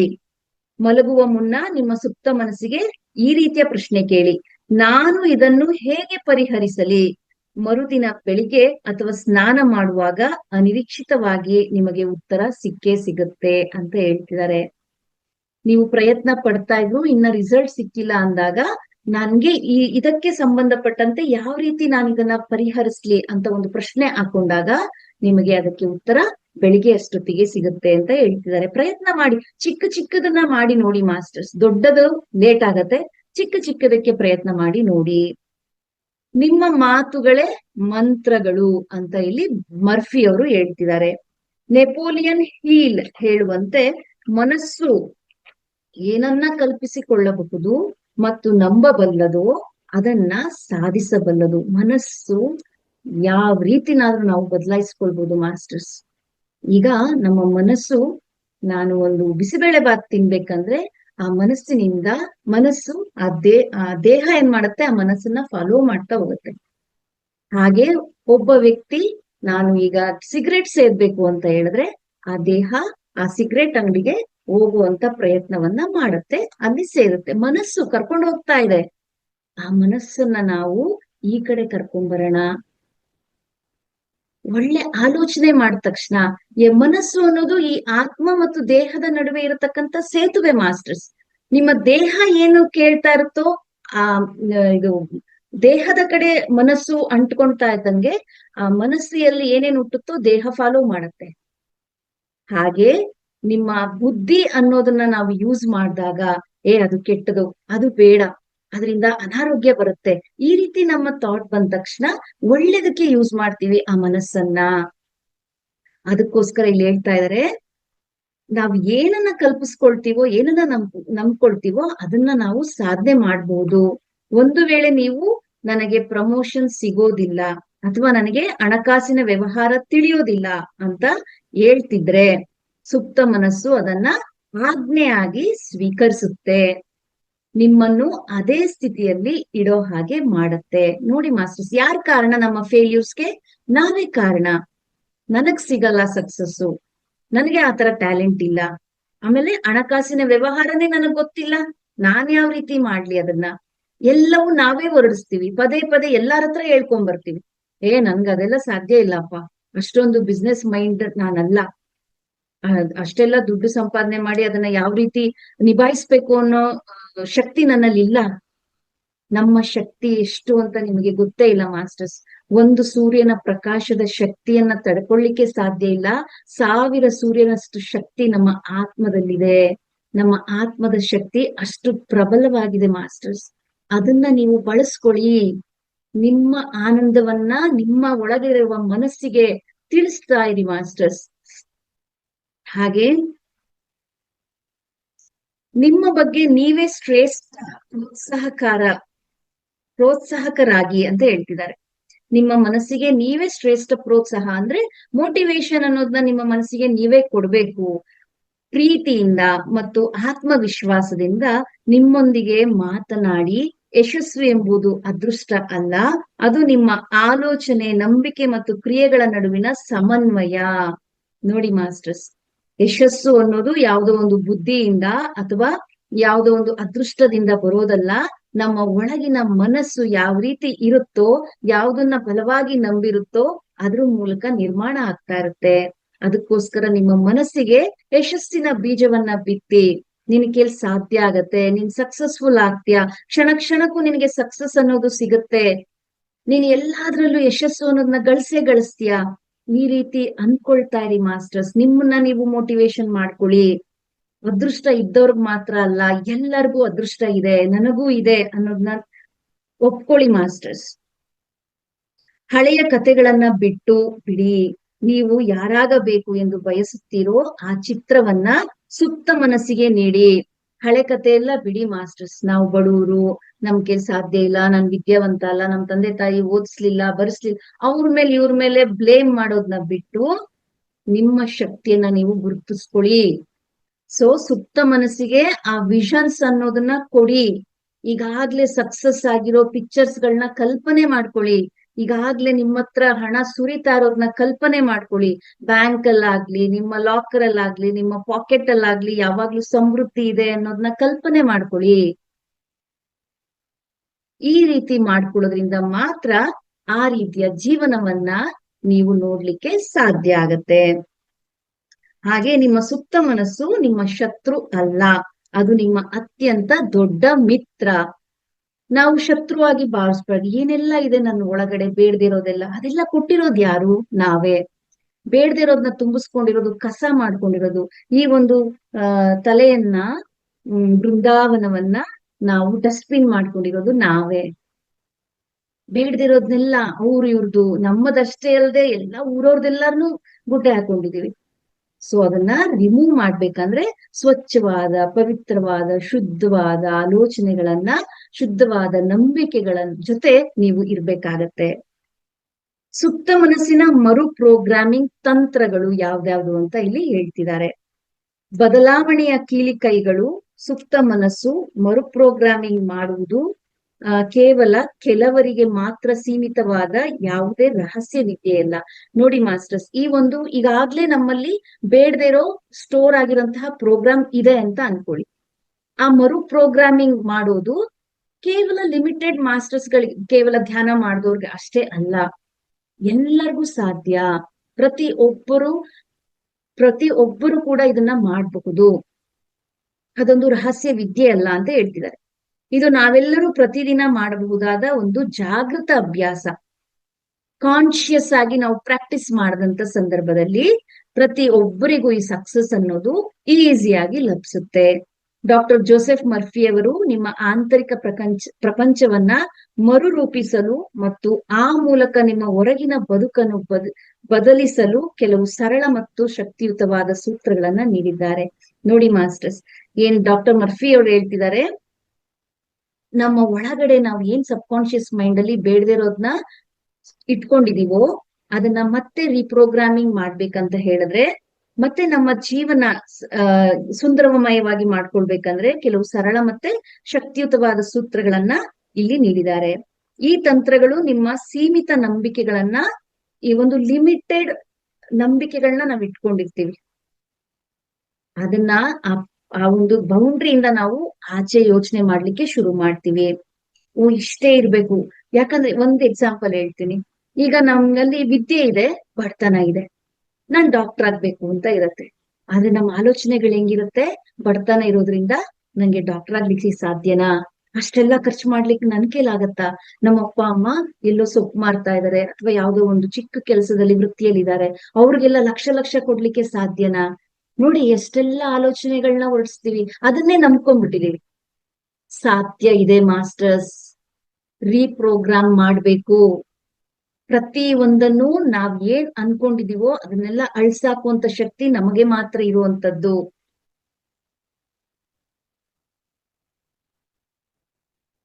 ಈ ತಂತ್ರಗಳು ನಿಮ್ಮ ಸೀಮಿತ ನಂಬಿಕೆಗಳನ್ನ ಕಿತ್ತಾಕಿ ನಿಮ್ಮ ಆಳವಾದ ಆಸೆಗಳೊಂದಿಗೆ ನಿಮ್ಮನ್ನ ಒಂದುಗೂಡಿಸಲು ಸಹಾಯ ಮಾಡುತ್ತೆ. ಅದು ಯಾವ್ದಂತ ಹೇಳಿದ್ರೆ ಸಕಾರಾತ್ಮಕ ಘೋಷಣೆಗಳು, ಅಂದ್ರೆ ಅಫರ್ಮೇಶನ್. ನೀವು ಸೃಷ್ಟಿಸಲು ಬಯಸುವ ವಾಸ್ತವವನ್ನ ಪ್ರಸ್ತುತ ಕಾಲದಲ್ಲಿ ಹೇಳಿಕೊಳ್ಳೋದು. ನೀವ್ ಏನ್ ಕ್ರಿಯೇಟ್ ಮಾಡ್ಬೇಕು ಅಂತ ಅನ್ಕೊಂಡಿದೀರೋ, ನಿಮಗೆ ಏನ್ ಬೇಕಾಗಿದ್ಯೋ ಅದನ್ನ ಈ ಕ್ಷಣದಲ್ಲೇ ವಾಸ್ತವದಲ್ಲಿಯೇ ಹೇಳ್ಕೊಳ್ತಾ ಇರ್ಬೇಕು. ನಾನು ಒಂದು ದಿನ ಯಶಸ್ವಿಯಾಗುತ್ತೇನೆ ಎಂದು ಹೇಳುವ ಬದಲು, ನೋಡಿ ನಾನು ಒಂದಲ್ಲ ಒಂದಿನ ಯಶಸ್ವಿ ಆಗ್ತೀನಿ ಅಂತ ಹೇಳೋದ್ರ ಬದಲು, ನಾನು ಯಶಸ್ವಿಯಾಗಿದ್ದೇನೆ ಈ ವರ್ಡ್ಸ್ ನ ಯೂಸ್ ಮಾಡ್ಬೇಕು. ನಾನು ಒಂದಲ್ಲ ಒಂದಿನ ನಾನು ಚೆನ್ನಾಗಿ ಓದ್ತಾ ಇದ್ದೀನಿ, ನಾನು ಸಂಪಾದನೆ ಮಾಡ್ತಿದ್ದೀನಿ, ನನಗ್ ಸಕ್ಸಸ್ ಅನ್ನೋದು ಒಂದಲ್ಲ ಒಂದಿನ ಸಿಗುತ್ತೆ, ಈ ರೀತಿ ಯೂಸ್ ಮಾಡೋ ಬದಲು ನಾನು ಈಗಾಗ್ಲೇ ಸಕ್ಸಸ್ ಆಗಿದ್ದೀನಿ, ಯಶಸ್ವಿ ಆಗಿದ್ದೇನೆ ಅಂತ ಹೇಳಿ. ಯಾಕಂದ್ರೆ ಸುಪ್ತ ಮನಸ್ಸಿಗೆ ಭವಿಷ್ಯ ಕಾಲದ ಭಾಷೆ ಅರ್ಥ ಆಗೋದಿಲ್ಲ. ಸುಪ್ತ ಮನಸ್ಸು ಈ ಪಾಸ್ಟ್, ಪ್ರೆಸೆಂಟ್, ಫ್ಯೂಚರ್ ಅಂತ ಏನು ತಗೊಳಲ್ಲ. ನಾವ್ ಏನ್ ಕಮೆಂಟ್ ಕೊಡ್ತೀವೋ ಅದನ್ನ ರಿಸೀವ್ ಮಾಡಿ ಅದೇ ರೀತಿಯ ಒಂದು ವಾತಾವರಣವನ್ನ ಕಲ್ಪಿಸ್ಕೊಡುವಂತದ್ದು. ಸೊ ಅದಕ್ಕಾಗಿ ಈಗಾಗ್ಲೇ ನಾನು ಸಕ್ಸಸ್ ಆಗಿದ್ದೀನಿ ಅಂತ ಹೇಳ್ಕೊಳ್ಬೇಕು ಅಂತ ಹೇಳ್ತಿದ್ದಾರೆ. ಅದು ಕೇವಲ ಈ ಕ್ಷಣದಲ್ಲಿ ಬದುಕುತ್ತದೆ. ನೆನಪಿಡಿ, ಕೇವಲ ಪದಗಳನ್ನು ಹೇಳಿದರೆ ಸಾಲದು, ಆ ಪದಗಳ ಸತ್ಯವನ್ನ ಭಾವನಾತ್ಮಕವಾಗಿ ಅನುಭವಿಸ್ಬೇಕು. ಪ್ರತಿಯೊಂದು ಸಬ್ಜೆಕ್ಟ್ ಹೇಳುವಾಗ್ಲೂ ನಾನು ಹೇಳ್ತಾ ಇದೀನಿ, ಈಗ ಸಕ್ಸಸ್ ನನ್ಗೆ ಈಗಾಗ್ಲೇ ಸಿಕ್ಕಿದೆ ಅನ್ನೋ ವಿಚಾರವನ್ನ ನೀವು ಫೀಲಿಂಗ್ ಅಲ್ಲೇ ಹೇಳ್ಬೇಕು, ಭಾವನೆಯಿಂದ ಹೇಳ್ಬೇಕು ಅಂತ ಹೇಳ್ತಿದ್ದಾರೆ. ದಿನಕ್ಕೆ 3 ಬಾರಿ ಹೇಳ್ಬೇಕು, ಬೆಳಿಗ್ಗೆ, ಮಧ್ಯಾಹ್ನ, ರಾತ್ರಿ ಮಲಗುವ ಮುನ್ನ ಇವುಗಳನ್ನ ಪುನರಾವರ್ತಿಸ್ಬೇಕು. ಈ ರೀತಿ ನಾವು ಈಗಾಗ್ಲೇ ಸಕ್ಸಸ್ ಆಗಿದ್ದೀನಿ ಅನ್ನೋ ವಿಚಾರನ 3 ಬಾರಿ ಹೇಳ್ಬೇಕು. ಈಗ ವಿಷನ್ಸ್ ಹೆಂಗ್ ಮಾಡ್ಕೊಳ್ಬೇಕು, ದೃಷ್ಟೀಕರಣ, ಕಲ್ಪನೆ ಹೆಂಗ್ ಮಾಡ್ಕೊಳ್ಬೇಕಂದ್ರೆ, ಇದು ನಿಮ್ಮ ಮನಸ್ಸಿನ ಕಣ್ಣಿನಲ್ಲಿ ಸ್ಪಷ್ಟವಾದ ಚಿತ್ರವನ್ನ ಮೂಡಿಸುವ ಕಲೆ. ಕೇವಲ ಆಲೋಚನೆ ಮಾಡುವ ಬದಲು, ಕೇವಲ ಥಾಟ್ ಅನ್ನ ರಿಲೀಸ್ ಮಾಡುವ ಬದಲು, ನಿಮ್ಮ ಗುರಿ ಈಗಾಗಲೇ ಈಡೇರಿದೆ ಎಂದು ಒಂದು ಮಾನಸಿಕ ಸಿನಿಮಾವನ್ನ ನೋಡಿ. ನಿಮ್ಮದೇ ಸಿನಿಮಾವನ್ನ ನೀವೇ ನೋಡಿ, ಅಂದ್ರೆ ಕಣ್ಮುಚ್ಕೊಂಡು ಧ್ಯಾನ ಸ್ಥಿತಿಲಿ ಕೂತ್ಕೊಂಡು, ಕೆಲವರಿಗೆ ವಿಷನ್ಸ್ ಕಾಣಿಸ್ದೇ ಇದ್ರು ಪರವಾಗಿಲ್ಲ, ಜಸ್ಟ್ ಇಮ್ಯಾಜಿನ್ ಮಾಡ್ಕೊಳ್ಳಿ, ಕಾಣಿಸ್ತಾ ಇರೋ ತರ ಕಲ್ಪನೆ ಮಾಡ್ಕೊಳ್ಳಿ. ಒಂದು ಮಾನಸಿಕ ಸಿನಿಮಾ ನೋಡಿ. ನೀವು ವೇದಿಕೆ ಮೇಲೆ ನಿಂತು ಭಾಷಣ ಮಾಡ್ತಿರೋದನ್ನ, ಜನರು ಚಪ್ಪಾಳೆ ತಟ್ತಿರೋದನ್ನ ಮತ್ತು ನಿಮ್ಮಲ್ಲಿರುವ ಆತ್ಮವಿಶ್ವಾಸವನ್ನ ಸ್ಪಷ್ಟವಾಗಿ ಕಲ್ಪಿಸ್ಕೊಳ್ಳಿ. ಶಬ್ದಗಳು, ವಾಸನೆ ಮತ್ತು ಭಾವನೆಗಳನ್ನ ಆ ದೃಶ್ಯಕ್ಕೆ ಸೇರಿಸಿ. ಈಗ ಯಾವ್ದ್ರಲ್ಲೋ ಒಂದು ವೃತ್ತಿಲಿ ನಿಮ್ಗೆ ಸಕ್ಸಸ್ ಬೇಕಾ, ಒಂದು ಜಾಬ್ ಸಿಗ್ಬೇಕು ಅಂತ ಇರತ್ತೆ. ನನಗೆ ಇಂದಲ್ಲ ನಾಳೆ ಸಿಗುತ್ತೆ ಅನ್ನೋ ಬದಲು ನನಗೆ ಈಗಾಗ್ಲೇ ಜಾಬ್ ಸಿಕ್ಕಿದೆ. ಆ ಜಾಬ್ ಅದು ಕ್ಲಾರಿಟಿ. ಜಾಬ್ ಸಿಕ್ಕಾದ್ಮೇಲೆ ಆ ವಿಜುವಲೈಸೇಷನ್ ಹೆಂಗಿರ್ಬೇಕಂದ್ರೆ, ನನಗೆ ಆ ಜಾಬ್ ಸಿಕ್ಕಿರೋದ್ರಿಂದ ಒಳ್ಳೆ ಸಂಪಾದನೆ ಆಗ್ತಾ ಇದೆ, ನನ್ನ ಫ್ಯಾಮಿಲಿನ ನಾನು ತುಂಬಾ ಚೆನ್ನಾಗಿ ನೋಡ್ಕೊಳ್ತಾ ಇದ್ದೀನಿ, ಒಳ್ಳೆ ಪೋಸ್ಟ್ ಅಲ್ಲಿ ನನ್ನನ್ನ ಹಾಕಿದ್ದಾರೆ, ನನ್ನ ಬಾಸ್ ತುಂಬಾ ಚೆನ್ನಾಗಿ ನನ್ನ ಜೊತೆ ಇರ್ತಾರೆ. ಈ ರೀತಿಯ ಒಂದು ಇಮ್ಯಾಜಿನ್, ನಿಮ್ಗೆ ಏನ್ ಬೇಕು ಅದನ್ನ ನಾನು ಎಕ್ಸಾಂಪಲ್ ಹೇಳ್ತಾ ಇದ್ದೀನಿ ಅಷ್ಟೇ. ನಿಮಗೆ ಯಾವ ರೀತಿ ಲೈಫ್ ಬೇಕು, ಆನಂದಮಯವಾದ ಜೀವನ, ಅದನ್ನ ಕಲ್ಪಿಸ್ಕೊಳ್ಳಿ ಮಾಸ್ಟರ್ಸ್. ನಿಮ್ಮಲ್ಲಿರುವ ಆತ್ಮವಿಶ್ವಾಸವನ್ನ ಸ್ಪಷ್ಟವಾಗಿ ಕಲ್ಪಿಸಿಕೊಳ್ಳಿ ಅಂತ ಹೇಳ್ತಿದ್ದಾರೆ. ಸುಪ್ತ ಮನಸ್ಸಿಗೆ ಕಲ್ಪನೆ ಮತ್ತು ವಾಸ್ತವದ ನಡುವಿನ ವ್ಯತ್ಯಾಸ ತಿಳಿಯದ ಕಾರಣ ಅದು ಈ ಚಿತ್ರವನ್ನ ಸತ್ಯ ಅಂತ ತಿಳ್ಕೊಳ್ಳುತ್ತೆ, ಅದನ್ನ ನಂಬಿ ನಿಮ್ಗೆ ದಾರಿ ಮಾಡ್ಕೊಡುತ್ತೆ. ನಿದ್ರೆಯಲ್ಲಿ ಯಾವ ರೀತಿ ಪ್ರೋಗ್ರಾಮಿಂಗ್ ಮಾಡ್ಬೇಕು, ನಿದ್ರೆಗೆ ಜಾರುವ ಮುಂದಿನ ಕ್ಷಣಗಳು ಅಂದ್ರೆ ಇನ್ನೇನ್ ನಿದ್ದೆ ಬಂದ್ಬಿಡ್ತಾ ಇದೆ ಅನ್ನೋಕ್ಕಿಂತ ಮುಂಚೆ ಸುಪ್ತ ಮನಸ್ಸಿನ ಹೆಬ್ಬಾಗಿಲು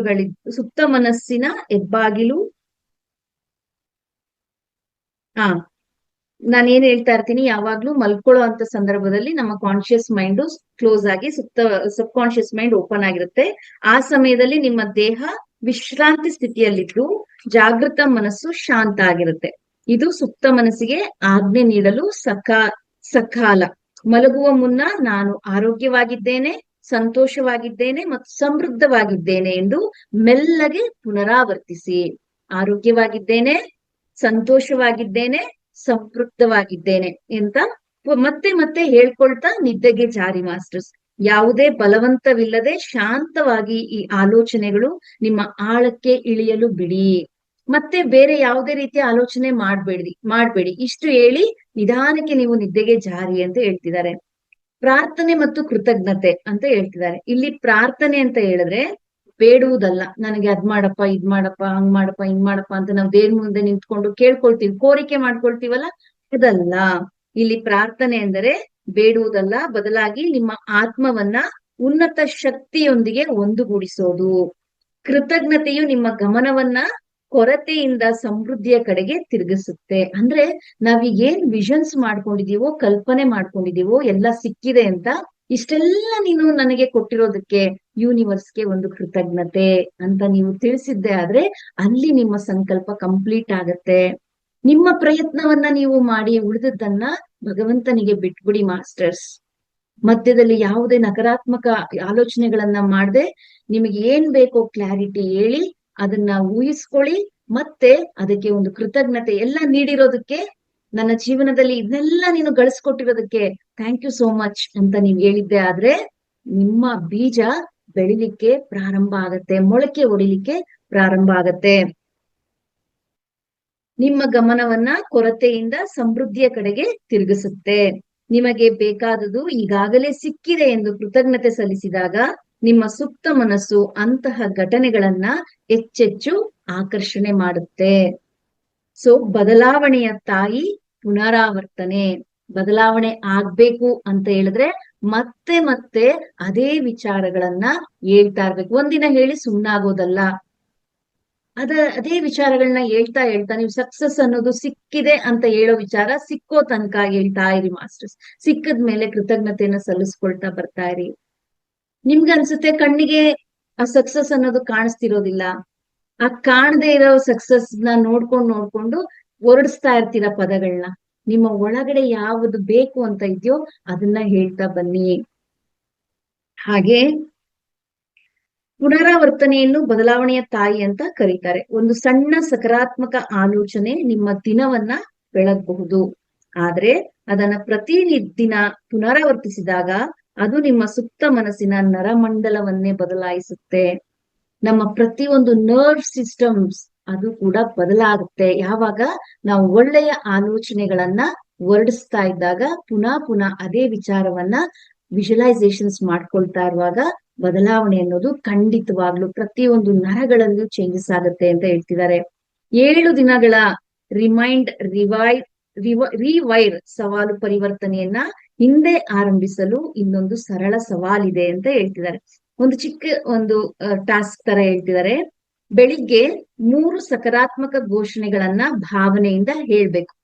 ಮಾರ್ನಿಂಗ್ ನೀವ್ ಎದ್ದೇಳ್ತಿರಲ್ಲ, ಆಗ ಆ, 3 ಪಾಸಿಟಿವ್ ಘೋಷಣೆಗಳನ್ನ ನಿಮ್ಗೆ ಏನ್ ಬೇಕು ಅನ್ನೋದನ್ನ ಭಾವನೆಯಿಂದ ಹೇಳ್ಬೇಕು. ಮಧ್ಯಾಹ್ನ 5 ನಿಮಿಷಗಳ ಕಾಲ ನಿಮ್ಮ ಗುರಿ ಈಡೇರೋದನ್ನ ದೃಷ್ಟೀಕರಣ ಮಾಡ್ಬೇಕು. ಬೆಳಿಗ್ಗೆ 3 ಘೋಷಣೆಗಳನ್ನ ಹೊರಡಿಸಿದ್ರೆ ಮಧ್ಯಾಹ್ನ ಅದೀಗಾಗ್ಲೇ ಆಗಿದೆ ಅನ್ನೋ ಕಲ್ಪನೆಯನ್ನ ಧ್ಯಾನಕ್ಕೆ ಮುಂಚೆ ಮಾಡ್ಕೊಂಡು ಧ್ಯಾನಕ್ಕೆ ತೆರಳಬೇಕು. ಸೊ ನೆಕ್ಸ್ಟ್,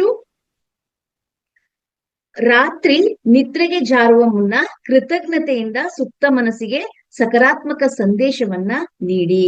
ನಿಮ್ಮ ಆಲೋಚನೆ ಮತ್ತು ಮೂಡ್ ನಲ್ಲಿ ಆಗುವ ಬದಲಾವಣೆಗಳನ್ನ ಗಮನಿಸಲು ಒಂದು ಡೈರಿಯಲ್ಲಿ ಬರೆದಿಡಿ. ನೀವು ದಿನ ಈ ರೀತಿ ಅಭ್ಯಾಸ ಮಾಡ್ತಾ ಇರೋದ್ರಿಂದ ನಿಮ್ಮಲ್ಲಿ ಏನ್ ಬದಲಾವಣೆ ಆಗ್ತಾ ಇದೆ ಅನ್ನೋದನ್ನ ಗಮನಿಸಿ ಒಂದು ಡೈರಿ ಇಟ್ಕೊಂಡು ಬರದ್ ನೋಡಿ. ಒಂದು ಸಣ್ಣ ಪ್ರಯತ್ನ ಮಾಡಿ ನೋಡಿ ಮಾಸ್ಟರ್ಸ್. ಆಗ ಮಾತ್ರ ನಮ್ಗೆ ಗೊತ್ತಾಗೋದು. ಸುಮ್ನೆ ಕೇಳಿಸ್ಕೊಂಡು ಬಿಟ್ರೆ ಏನು ಪ್ರಯೋಜನ ಇಲ್ಲ. ಏನೇನ್ ನಾವ್ ಹೇಳ್ಕೊಡ್ತಾ ಇದೀವೋ ಅದನ್ನ ಒಂದು ಸಣ್ಣ ವಿಚಾರಕ್ಕೆ ಪ್ರಯತ್ನ ಮಾಡಿ ನೋಡಿದಾಗ, ರಿಸಲ್ಟ್ ಸಿಕ್ಕಿದಾಗ ನಿಮಗೆ ಯಾವ ರೀತಿ ಮಾಡ್ಬೇಕು ಅನ್ನೋ ಅರಿವು ಜಾಸ್ತಿ ಆಗತ್ತೆ. ಆವಾಗ ನೀವು ದೊಡ್ಡ ಒಂದು ಸಕ್ಸಸ್ಗೂ ಕೂಡ ಕೈ ಹಾಕ್ಲಿಕ್ಕೆ ಸಾಧ್ಯ ಆಗತ್ತೆ. ಸುಪ್ತ ಮನಸ್ಸು ಸದಾ ಆಲಿಸುತ್ತಿರುತ್ತದೆ ಮತ್ತು ಕಲಿಯುತ್ತಿರುತ್ತದೆ. ನೀವು ಅದಕ್ಕೆ ಸ್ಪಷ್ಟವಾದ ಮತ್ತು ಪ್ರೀತಿಯಿಂದ ಕೂಡಿದ ಸಂದೇಶಗಳನ್ನ ನೀಡಿದಾಗ ಅದು ನಿಮ್ಮ ಹಳೆಯ ಕಥೆಯನ್ನ ಬದಲಾಯಿಸಿ ಹೊಸ ಸ್ವತಂತ್ರ ಬದುಕನ್ನ ಸೃಷ್ಟಿಸುತ್ತೆ. ಇದೊಂದು ತೋಟವನ್ನ ಪಾಲನೆ ಮಾಡಿದಂತೆ ಅಂತ ಹೇಳ್ತಾರೆ. ನಾನು ಮೊದ್ಲೇ ಹೇಳಿದೆ ಇದನ್ನ. ಬೀಜ ನೆಟ್ಟಿ ದಿನಾ ನೀರೆರೆದು ಸಂಶಯವೆಂಬ ಕಳೆಗಳನ್ನ ಕಿತ್ತು ಹಾಕಿ ತಾಳ್ಮೆಯಿಂದ ಕಾಯಿರಿ ಅಂತ ಹೇಳ್ತಿದ್ದಾರೆ. ನಿಮ್ಮ ಜೀವನವನ್ನ ಬದಲಾಯಿಸುವ ಶಕ್ತಿ ಹೊರಗಿನ ಜಗತ್ತಿನಲ್ಲಿಲ್ಲ, ಅದು ನಿಮ್ಮ ಆಂತರಿಕ ಆಲೋಚನೆಗಳಲ್ಲಿದೆ. ಈ ತಂತ್ರಗಳನ್ನ ಬಳಸಿ ನಿಮ್ಮ ಜೀವನದ ಸೃಷ್ಟಿಕರ್ತರಾಗಿ. ಬೀಜ ಹಾಕಿ ಬಿಟ್ಟು ಅದಕ್ಕೆ ಒಳ್ಳೆ ಥಾಟ್ಸ್ ಗಳನ್ನ ನೀವು ಕೊಡ್ತಾ ಇದ್ರೆ, ಒಳ್ಳೆ ನೀರು ಗೊಬ್ಬರಗಳನ್ನ ಕೊಡ್ತಾ ಇರ್ಬೇಕು. ಸಂಶಯ ಅನ್ನೋದು ಇರಬಾರ್ದು ಅಂತ ಹೇಳ್ತಿದ್ದಾರೆ. ಸೊ ಅಡೆತಡೆಗಳು ಮತ್ತು ಅವುಗಳನ್ನ ದಾಟೋದು, ಭಯದಿಂದ ಭರವಸೆಯತ್ತ. ಸುಪ್ತ ಮನಸ್ಸನ್ನು ಬದಲಾಯಿಸುವ ಹಾದಿಯಲ್ಲಿ ನಮಗೆ ಎದುರಾಗುವ ಅತಿ ದೊಡ್ಡ ಗೋಡೆ ಎಂದರೆ ಭಯ. ಆದ್ರೆ ನೆನಪಿಡಿ, ಭಯ ಎಂಬುದು ಹೊರಗಿನ ಶತ್ರುವಲ್ಲ, ಅದು ನಮ್ಮ ಹಳೆಯ ಅನುಭವಗಳು ಅಥವಾ ತಪ್ಪು ಮಾಹಿತಿಯಿಂದ ಸೃಷ್ಟಿಯಾದ ಒಂದು ಆಂತರಿಕ ಮಾದರಿ ಅಷ್ಟೇ ಅಂತ ಹೇಳ್ತಿದ್ದಾರೆ. ಭಯವು ಆಟೋಮೆಟಿಕ್ ಆಗಿ ಬರುತ್ತೆ, ಆದ್ರಿಂದ ಅದನ್ನ ಶಕ್ತಿಯುತವಾಗಿ ಕಾಣಿಸ್ಬೋದು. ಆದ್ರೆ ಅರಿವಿನ ಮೂಲಕ ಇದನ್ನ ಬದಲಾಯಿಸ್ಬೋದು. ನಾವ್ ಏನೇ ಅನ್ಕೊಳ್ಬೇಕಂದ್ರೂ ನಮ್ಮಲ್ಲಿ ಒಂದು ಭಯ ಅನ್ನೋದನ್ನ ನಾವು ಈಗಾಗ್ಲೇ ಇಟ್ಕೊಂಡ್ಬಿಟ್ಟಿದೀವಿ. ಸೊ ಆ ಭಯ ಅನ್ನೋದನ್ನ ನಾವೇ ಹೊರಗಾಕ್ಬೇಕು. ಈ ರೀತಿ ಒಳ್ಳೊಳ್ಳೆ ಮಾತಾಡೋದ್ರಿಂದ ಆ ಭಯ ಅನ್ನೋದು ಹೊರಟೋಗ್ಬಿಡುತ್ತೆ ಮಾಸ್ಟರ್ಸ್. ಭಯದ ಸ್ಕ್ರಿಪ್ಟ್ ಅನ್ನ ಬದಲಿಸಿ. ನಮಗೆ ಸೋಲಿನ ಭಯ, ತಿರಸ್ಕಾರದ ಭಯ ಅಥವಾ ಅನಿಶ್ಚಿತತೆಯ ಭಯವಿರಬಹುದು. ಇವೆಲ್ಲವೂ ನಮ್ಮ ಸುಪ್ತ ಮನಸ್ಸು ಸತ್ಯವೆಂದು ನಂಬಿರುವ ಹಳೆಯ ಕಥೆಗಳು.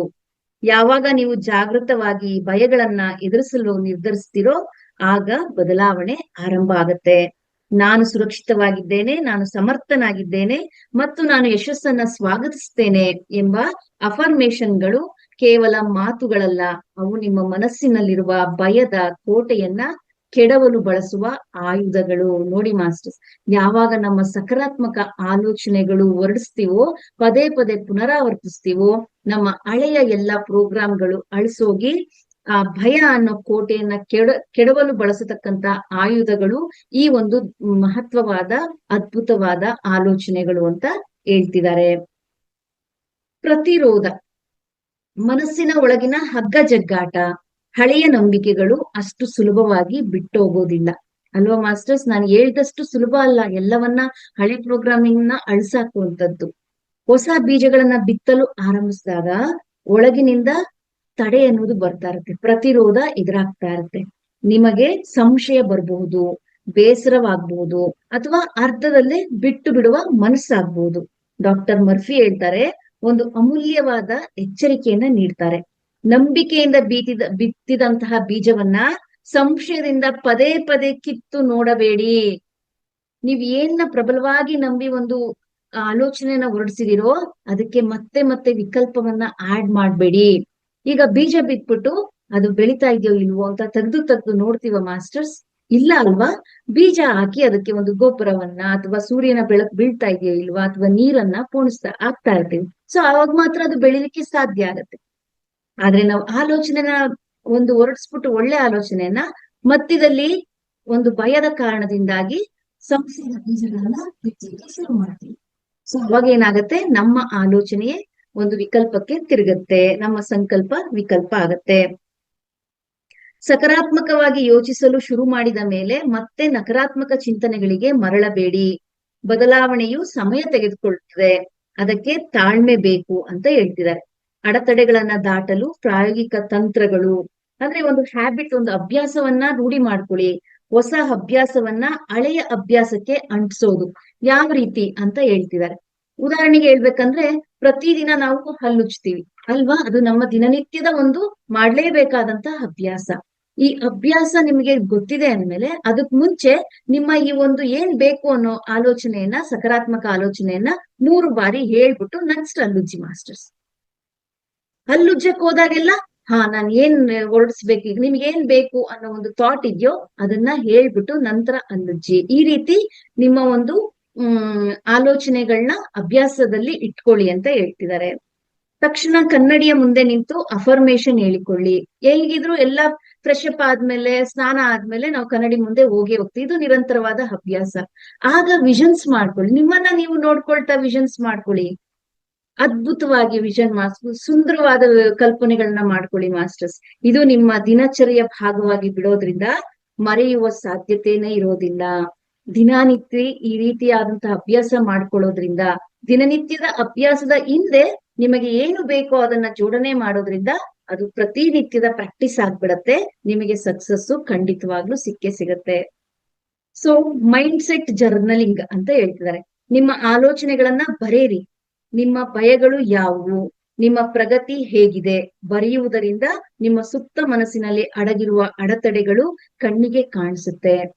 ಏನು ಭಯ ಇದೆ, ಯಾತಕ್ ಭಯ ಇದೆ, ಯಾವ ಭಾಗದಲ್ಲಿ ಭಯ ಇದೆ, ಎಲ್ಲವನ್ನ ಒಂದು ಕಡೆ ಬರ್ಕೊಳ್ಳಿ ಮಾಸ್ಟರ್ಸ್. ಮತ್ತು ಅವುಗಳನ್ನ ಸರಿಪಡಿಸಲು ಸುಲಭ ಆಗತ್ತೆ. ಹೊಣೆಗಾರಿಕೆ, ನಿಮ್ಮ ಗುರಿಗಳನ್ನ ಒಬ್ಬ ನಂಬಿಕಸ್ಥ ಸ್ನೇಹಿತ ಅಥವಾ ಮೆಂಟರ್ ಜೊತೆ ಹಂಚ್ಕೊಳ್ಳಿ. ನಿಮ್ಮ ಒಂದು ಏನ್ ಅನ್ಕೊಂಡಿದಿರೋ ಅದನ್ನ ನಿಮ್ಗೆ ತುಂಬಾ ನಂಬಿಕೆ ಇರುವಂತ ಒಬ್ಬ ವ್ಯಕ್ತಿ ಹತ್ರ ಹಂಚ್ಕೊಳ್ಳಿ.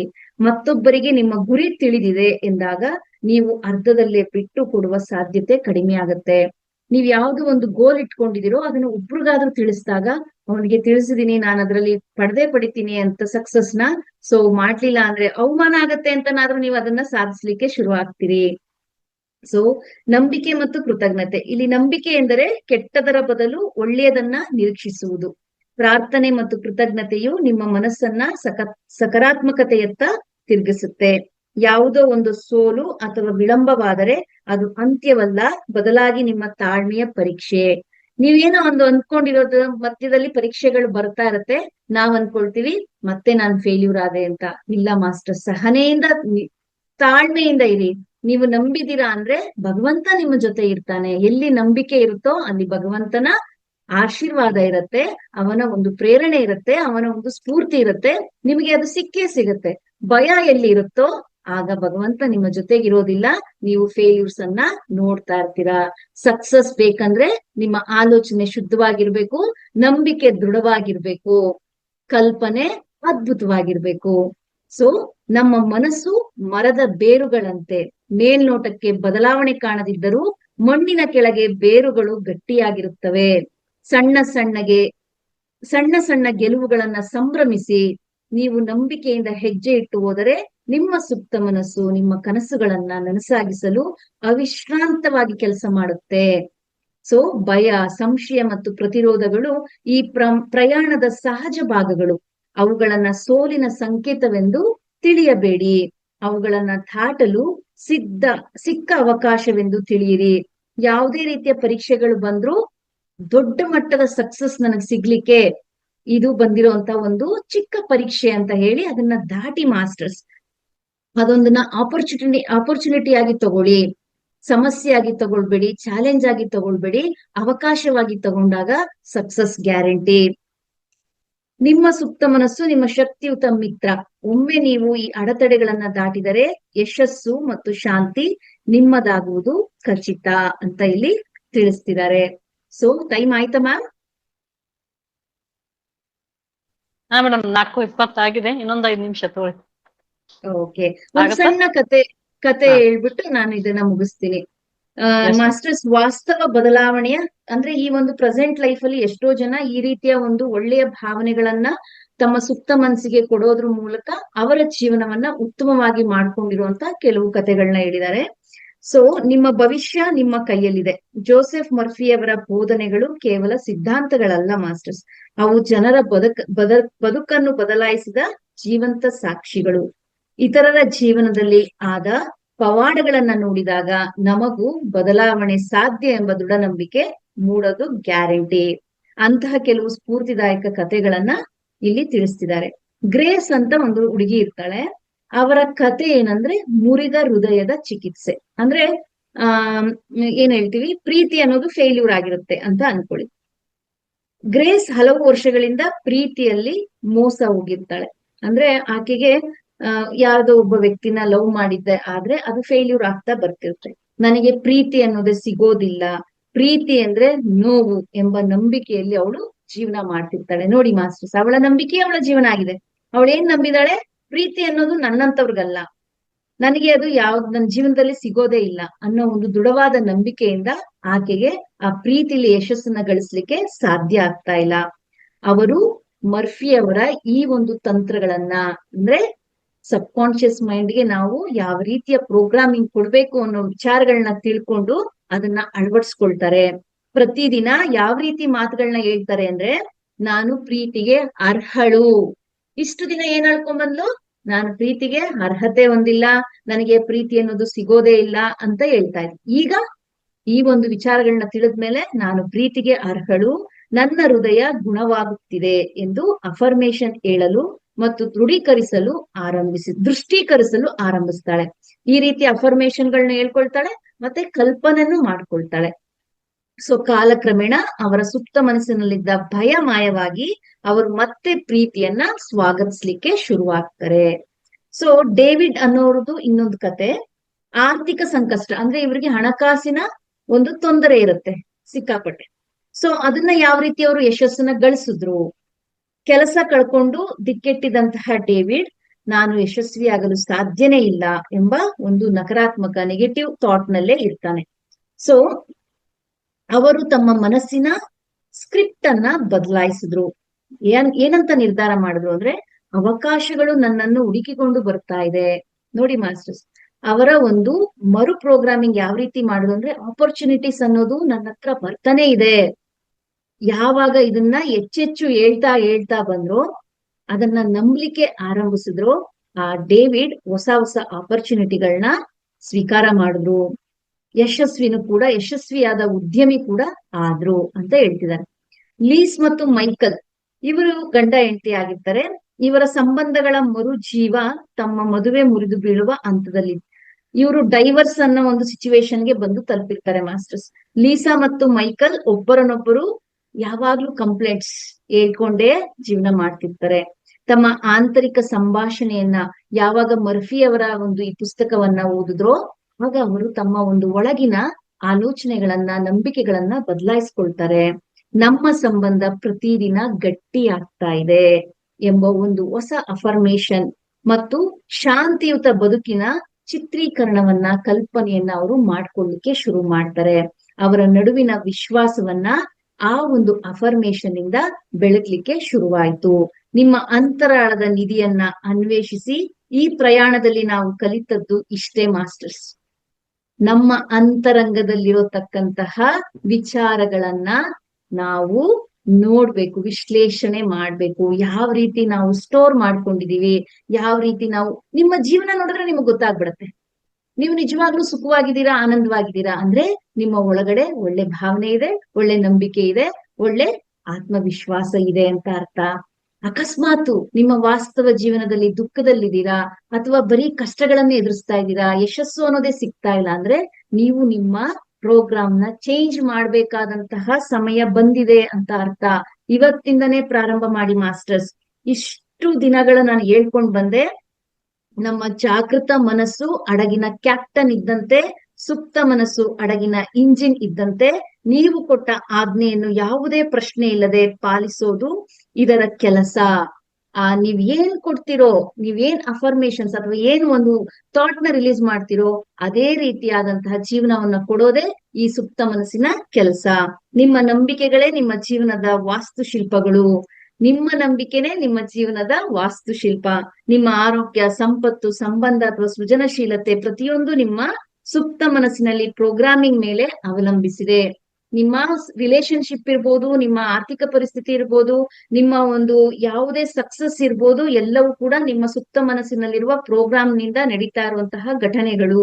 ನಿಮ್ಮ ಮುಂದಿರುವ ಅಂತಿಮ ಸವಾಲು ಇದು ಈ ಜ್ಞಾನ ಕೇವಲ ಕೇಳುವುದಕ್ಕೆ ಮಾತ್ರ ಅಲ್ಲ, ಅದು ನಿಮ್ಮ ಬದುಕಿನಲ್ಲಿ ಅಳವಡಿಸಿಕೊಳ್ಳಲು ಇರುವಂತದ್ದು. ನಿಮಗಾಗಿ ನಾನು ಸಣ್ಣ ಸವಾಲನ್ನು ನೀಡುತ್ತಿದ್ದೇನೆ ಅಂತ ಇಲ್ಲಿ ಮರ್ಫಿಯವರು ಹೇಳ್ತಿದ್ದಾರೆ. ಏನ್ ಆ ಸವಾಲು? ನಿಮ್ಮ ಜೀವನಕ್ಕೆ ಈಗ ಅತ್ಯಂತ ಮುಖ್ಯವೆನಿಸುವ ಒಂದು ಅಫರ್ಮೇಶನ್ ಅನ್ನ ಆರಿಸ್ಕೊಳ್ಳಿ. ನಿಮ್ಗೆ ಈಗ ಈ ಕ್ಷಣದಲ್ಲೇ ಯಾವ ಒಂದು ಅಫರ್ಮೇಶನ್ ನಿಮಗೆ ಬೇಕು ಅನ್ನೋದನ್ನ ಸೆಲೆಕ್ಟ್ ಮಾಡ್ಕೊಳ್ಳಿ. ಉದಾಹರಣೆಗೆ ಹೇಳ್ಬೇಕಂದ್ರೆ, ನಾನು ಆತ್ಮವಿಶ್ವಾಸದಿಂದ ಇದ್ದೇನೆ, ಅಥವಾ ಸಂಪತ್ತು ನನ್ನತ್ತ ಹರಿಯುತ್ತಿದೆ. ಯಾರ್ಯಾರಿಗೆ ಹಣಕಾಸಿನ ತೊಂದರೆ ಇದೆಯೋ, ಹಣ ಅಂದ್ರೆ ಭಯ ಇದೆಯೋ, ಅವರು ಈ ಒಂದು ಅಫರ್ಮೇಶನ್ ನ ಹೇಳ್ಕೊಳ್ಳಿ. ಸಂಪತ್ತು ನನ್ನತ್ತ ಹರಿಯುತ್ತಿದೆ. ಇದನ್ನ ಸತತ 21 ದಿನಗಳ ಕಾಲ ಪ್ರತಿದಿನ ಭಾವನೆಯಿಂದ ಪುನರಾವರ್ತಿಸಿದಾಗ, ಮತ್ತೆ ಮತ್ತೆ ಹೇಳ್ಕೊಂಡಾಗ, ಬೆಳಿಗ್ಗೆ ಎದ್ದ ತಕ್ಷಣ ಮತ್ತು ರಾತ್ರಿ ಮಲ್ಗೋ ಮುನ್ನ ಇದನ್ನ ಮರೆಯದೆ ಹೇಳ್ತಾ ಇರಿ. ಇದು ಸಣ್ಣ ಸಮಯ ಆಗ್ತಾ ಬಂದಿದೆ, ಮುಗಿಸ್ತೀರ? ಇನ್ನ ಬಹಳ ಇದೆ ಎಸ್ ಮ್ಯಾಮ್. ಲಾಸ್ಟ್ ಒಂದು ಸಣ್ಣ ಬೀಜ ಮಹಾವೃಕ್ಷವಾಗುವಂತೆ ಮಾಸ್ಟರ್ಸ್. ನಿಮ್ಮ ಒಂದು ಸಣ್ಣ ಸಕಾರಾತ್ಮಕ ಆಲೋಚನೆ ನಿಮ್ಮ ಇಡೀ ಬದುಕನ್ನ ಬದಲಾಯಿಸಬಲ್ಲದು. ನಿಮ್ಮ ಸುಪ್ತ ಮನಸ್ಸು ಸದಾ ಆಲಿಸ್ತಾ ಇರತ್ತೆ. ನಿಮ್ಮ ಪ್ರಯಾಣ ಶುಭವಾಗಲಿ. 1 ವಾರದ ನಂತರ ನಿಮ್ಮ ಮನಸ್ಸಿನ ಸ್ಥಿತಿಯಲ್ಲಿ ಏನಾದ್ರೂ ಬದಲಾವಣೆ ಕಂಡು ಬಂದ್ರೆ ದಯವಿಟ್ಟು ಅದನ್ನ ತಿಳಿಸಿ ಅಂತ ಇಲ್ಲಿ ಮರ್ಫಿ ಅವರು ಹೇಳ್ತಿದ್ದಾರೆ.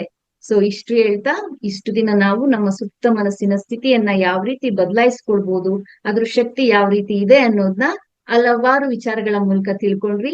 ಈ ಅದ್ಭುತ ಅವಕಾಶವನ್ನ ಕೊಟ್ಟ ಮಹೋತ್ತರ ಫೌಂಡೇಶನ್ಗೆ ನಾನು ತುಂಬ ಹೃದಯದ ಕೃತಜ್ಞತೆ ಸಲ್ಲಿಸ್ತೇನೆ. ಹಾಗೆ ತಾಳ್ಮೆಯಿಂದ ಇಷ್ಟೊತ್ತು ಕೇಳಿದ ನಿಮ್ಮ ಎಲ್ಲ ವೀಕ್ಷಕರಿಗೂ ಕೂಡ ಧನ್ಯವಾದಗಳನ್ನ ತಿಳಿಸ್ತೀನಿ.